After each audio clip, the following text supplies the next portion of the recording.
ነገር ግን አሁንም የሚያንቀላፋ አመራር አለ። ሰነፍ አመራሮች አሉን።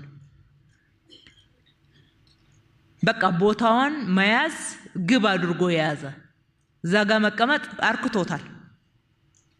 እንዴት አድርጌ ጥሬ ባገኘሁት እድል ኃላፊነት እድል ነው ባገኘሁት እድል በመራውበት ጊዜ አሻራ የሚሆን ነገር አሻሽዬ አዳዲስ ነገሮችን አስገኝቼ ልውጣ የሚል ይሄ ረሃብ የገባበት አመራር እንቅልፍ የለው።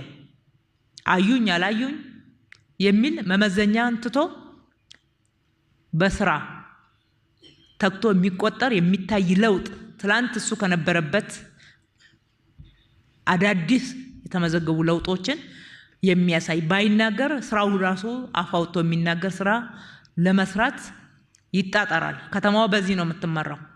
ብልጽግና በዚህ ነው የሚመራው። ብልጽግና የውጤት ፓርቲ ነው።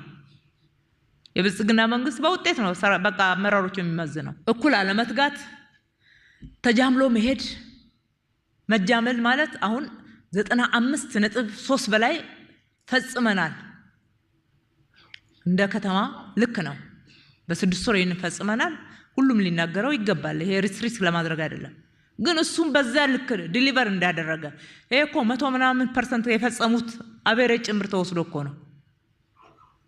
አንዳንድ ስራዎች ላይ ገና 85 ላይ ያላችሁ የላችሁም፣ 80% ላይ ያላችሁ የላችሁም። የ6 ወር ይሄንን በሚቀጥለው ኳርተር እኮ አሻሽላችሁ አካክሳችሁ ካልሰራችሁ አይቻልም፣ ያጋጨናል ማለት ነው።